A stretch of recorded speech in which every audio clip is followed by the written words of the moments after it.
For these past couple of days, I've been a bit of a stranger in your midst. I'm not a philosopher or an ethicist, but a psychopharmacologist.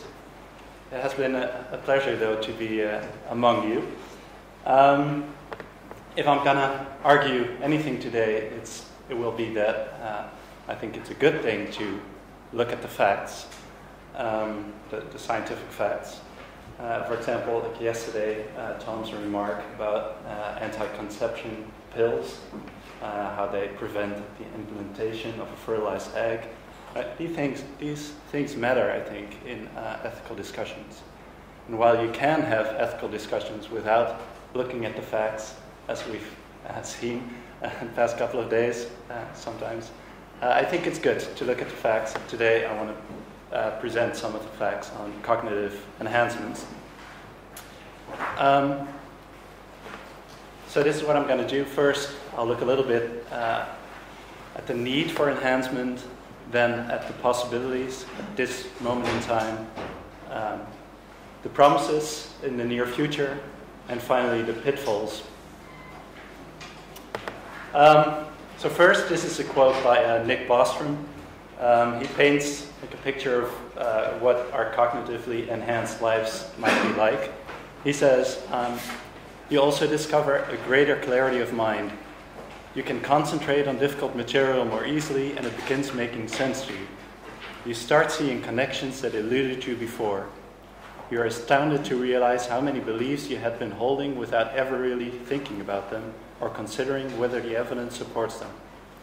You can follow lines of thinking and intricate argumentation farther without losing your foothold. Your mind is able to recall facts, names, and concepts just when you need them. This, I don't know about you, but this sounds pretty attractive to me. Then again, you can wonder whether it's really necessary to enhance ourselves.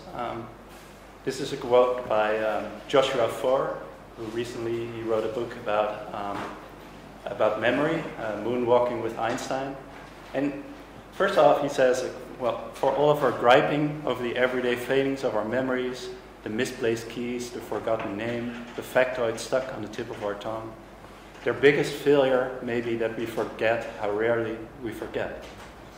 So he argues at the beginning of the book that our memory can be a really powerful instrument if you use it correctly.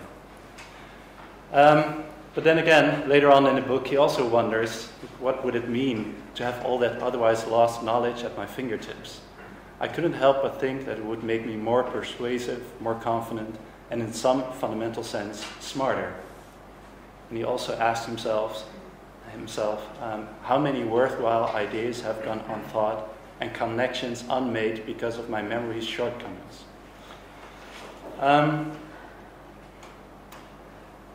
So, I guess I would say that you could even say that we humans have like an existential need for self-improvement. This is a quote by Ronald Bailey in Reason magazine. He said, well, human liberation from our biological constraints began when an ancestor first sharpened a stick and used it to kill an animal for food. Further liberation from biological constraints followed with fire, the wheel, domesticating animals, agriculture, metallurgy, city building, textiles, information storage by means of writing, the internal combustion engine, electrical power generation, antibiotics, vaccines, transplants, and contraception. In a sense, the goal toward which humanity has been striving for millennia has been to liberate ourselves from more and more of our ancestors' biological constraints. I think if you look at what we've been doing, for example, caffeine has been used for at least 1,000 of years to enhance ourselves. If you look at cognitive enhancers today, you can see that they're already used by, first of all, the army. So the French army has been using modafinil since the early 90s. The United States Army has been using amphetamine since the Second World War, as so-called go pills. Studies in the US show that about 8% of college students in the US use pills like amphetamine, Ritalin, to enhance their performance. And then there was this survey in Nature, and they asked if any of the readers of Nature ever used enhancements, and like 1 in 5 of the people who responded, obviously it is not a representative sample, but 1 in 5 did use these drugs, for example, Ritalin and modafinil. Okay, so what can these drugs do? First of all, modafinil is a drug that's originally it was intended to treat narcolepsy, so people that fall asleep during the day. Right now, it's approved for excessive daytime sleepiness associated with narcolepsy, but also obstructive sleep apnea, hypopnea syndrome, and also shift work sleep disorder. So the criteria for modafinil have been expanded. What does it do? Well, if healthy people take modafinil, it sustains alertness and performance during prolonged periods of wakefulness. So, for example, I think they've tried up to 50 hours, maybe even a little longer, and people can, perform like they would normally perform. And this raises the concern of coercion, I think. Employers requiring their employees to take these drugs. This is already happening, for example, in the United States. Pilots in the Navy, when they have to sign a contract that says, I understand I cannot be forced to take these drugs, but I also understand that if I choose not to take these drugs, the flight surgeon can judge that I'm not fit to fly. So basically this means if you don't take them, you don't fly.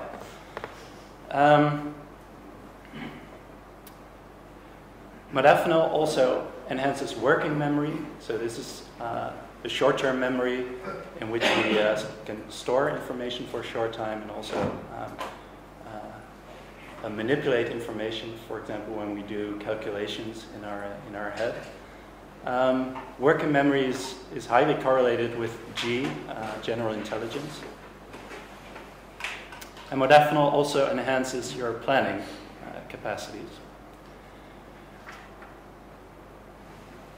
Other drugs that are being used at the moment and are being studied are amphetamine and methylphenidate, so Ritalin. These are prescription stimulants to treat ADHD. And they've been found to enhance, working memory as well. This is interesting, I think, long-term memory, especially with longer intervals between learning and testing.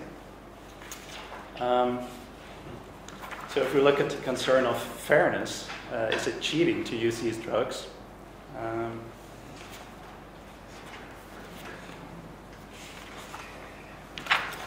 Greeley, he remarked that cognitive enhancement would be unfair if it just temporarily boosts exam performance, as it would prevent a valid measure of the competency of the examinee. If, however, he argued, it enhances long-term learning, as seems to be the case for amphetamine, we might be more willing to accept it.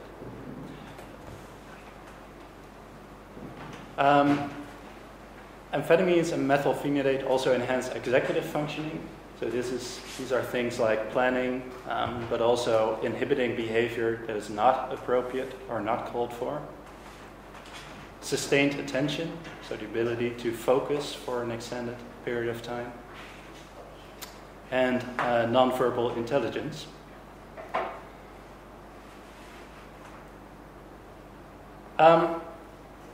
Important question, I think, is how effective these cognitive enhancers really are at the moment.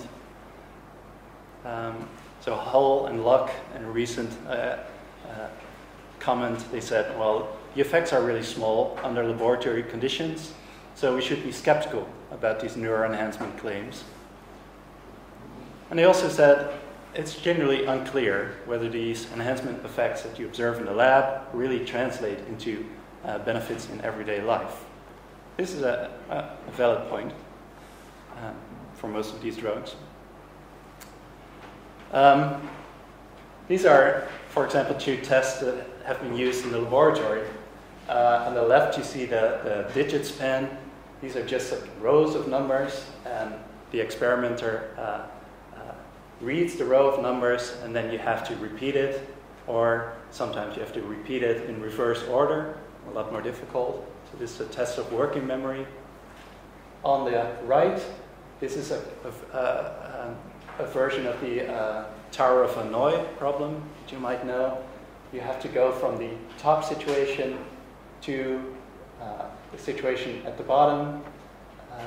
You can only move one of these balls at a time, and then you have to do this. You have to think about this in your mind. You're not allowed to write anything down. And you have to say, what's the minimum amount of moves that you can solve this problem in? So these are the kinds of tests that are used in the laboratory, and well, you can wonder how this translates into benefits in everyday life.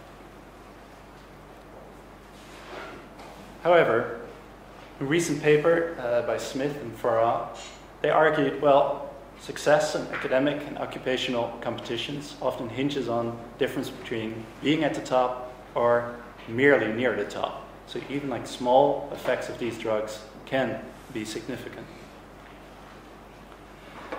And they also argue that stimulants may actually be more helpful than laboratory tasks indicate. So subjects in the lab are usually tested right soon after learning, for example, like a couple of minutes, or at the most an hour after learning. But the enhancement effects, for example, with amphetamines, are only detected when you look at long intervals, for example, a week or longer. So it might actually be that the effects are larger than they would seem in the lab. Even if these effects are small, for example, if you look at caffeine, I think most of us would agree that caffeine is a nice drug to ingest, but the effects are not terribly powerful. But even so, there has been a study in blue-collar workers. They looked at people who drank a lot of caffeine and people who drank below average amounts of caffeine. And then they looked at the amounts of how many accidents they had in 1 year. So these were people that had dangerous jobs. And people that drank a lot of caffeine had half the amount of accidents in 1 year. And accidents were defined as, needing first aid, at least first aid, or maybe a trip to the hospital. But, so even caffeine can have quite an effect in real life. If we look at drugs in the near future, this is a study that I find really fascinating. What they did is they looked at empakine. This is a still experimental drug. And they trained rats on that laboratory test. And at the start here, they were already trained for an extended period of time. So at first they got better and better at this task, and then they reached the ceiling. You could say the species limit of performance on this task. So these were overtrained rats. But then, at this point, you see the blue dot, they started administering these empakines, and the performance of these rats started to rise. Even on days when they didn't get the drug, vehicle days, you see that their performance is still at the same level. And this is the last day when the drug was administered, and at least for a couple of days, this performance still stayed at this enhanced level. Another study that is really interesting is a study in monkeys that were administered empakines. This was a working memory test. You see when the empakine is administered, there's a huge improvement in performance. And when they looked at the brains of these monkeys, if you just look at the right column of brain scans, these are the areas that are more active on empakine than on vehicle. So there was more activity in the dorsolateral prefrontal cortex, so in front of the brain. The medial temporal cortex is the area behind our temples, basically. But interestingly, there was also an area that is normally not active when they perform this task. And on the empakine, on this drug, this area actually, well, it was recruited, started helping perform this task. So Gary Lynch, who's the big guy in empakine research, he says that, well, he speculates that there's an expansion of neural networks as a result of empakine administration. And he further speculates, he says, well, humans have mental abilities, such as language, that are barely detectable in closely related primates. And again, most researchers assume that this reflects the physical expansion of networks in large areas of the cortex. Shouldn't we then expect functional increases in network size? So this has been shown in rats and monkeys. Shouldn't we expect functional increases in network size to similarly result in new mental phenomena? The sudden appearance of new abilities would likely have profound and quite possibly irreversible effects on society. So he speculates that if humans start using these drugs, we might actually expect completely new cognitive capacities. And this really reminded me of something that Nick Bostrom said. He described what life would be like if you become post-human. So he says, you have invented entirely new art forms which exploit the new kinds of cognitive capacities and sensibilities you have developed. You still listen to music that is to Mozart what Mozart is to bad music. You are communicating with your contemporaries using a language that has grown out of English over the past century and that has a vocabulary and expressive power that enables you to share and discuss thoughts and feelings that unaugmented humans could not even think or experience. So, the state that Gary Lynch speculates about reminds me a lot of what Nick Bostrom is talking about. Highly speculative, I think, but even so, fascinating. On the other hand, I would argue that there are a lot of pitfalls.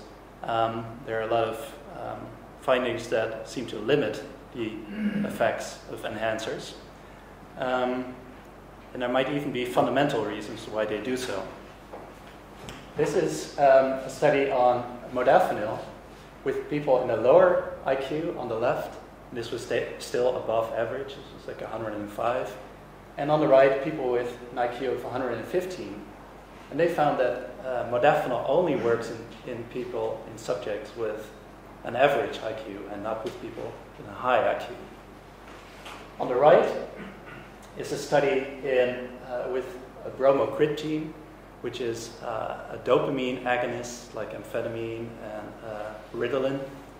And they found that people that perform well, the closed circles, their performance actually deteriorated on these drugs, whether people that don't perform, that have a below average performance, they increase.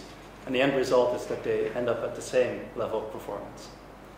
So baseline dependency just says, the effect that you can expect from these drugs depends on your baseline performance.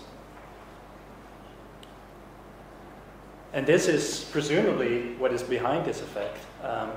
Most neurotransmitters in the brain, they have an optimum level, so there's an inverted U-shape dose-response curve.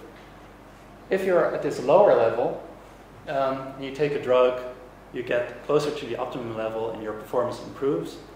If, however, you're already at the optimum level of performance, and you take, for example, an amphetamine, you effectively overdose yourself and your performance declines. Now, this has actually been shown for people with genetic polymorphism that you can test, and exactly this effect has been shown. That some people are at the low end of the curve and improve on amphetamine. Some people are at the optimum level and their performance deteriorates, depending on their genetic makeup.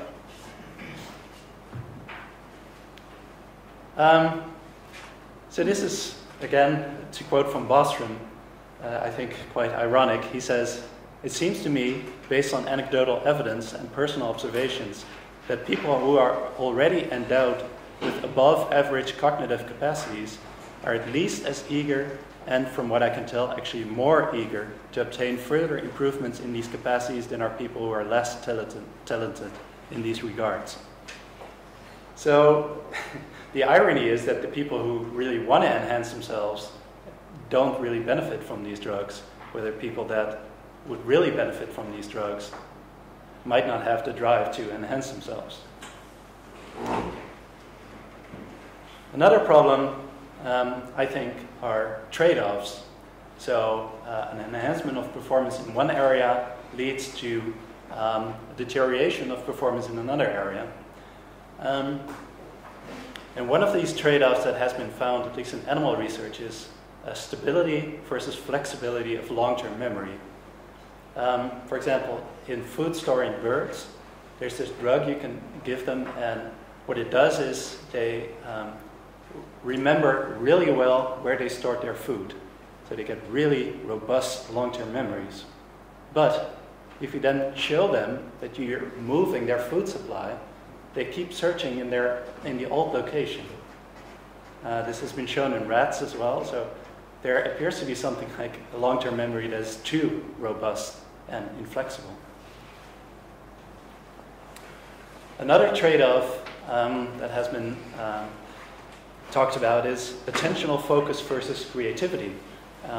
So drugs that heighten focus might actually dampen creativity, because it has been argued a certain amount of distractibility is actually required for creative thought. Interestingly, this has been investigated recently by Martha Farah, and she found that the amphetamine Adderall, which enhances attention, also enhances creativity. So they looked at the tests of creativity, the remote associates tasks, in which you get 3 words, for example, manners, round, and tennis, and then you have to come up with a word that is associated with all 3. In this instance, table, so table manners, round table, table tennis.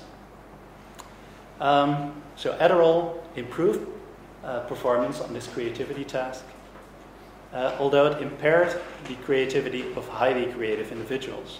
But again, this is just an example of the baseline dependency. People are not that creative, get more creative, people are extremely creative. It's harmful to them. And final pitfall that I want to mention is overconfidence. This has been found for some cognitive enhancers, for example, methylphenidate, and there are some indications that this also applies to modafinil, that they can lead to overconfidence, so causing participants to overestimate their cognitive abilities. And if we, for example, require soldiers or surgeons to use these drugs, this could be potentially really dangerous. So that was my last slide. So in summary, what I would argue is that looking at what is actually possible at the moment, some ethical concerns that have been raised, I think we don't really have to worry about that much. But then again, on the other hand, if you look at what's coming, some new drugs, some of these findings in the lab actually raise new concerns, I think, that haven't been discussed in ethical discussions. So I'm going to leave it at this.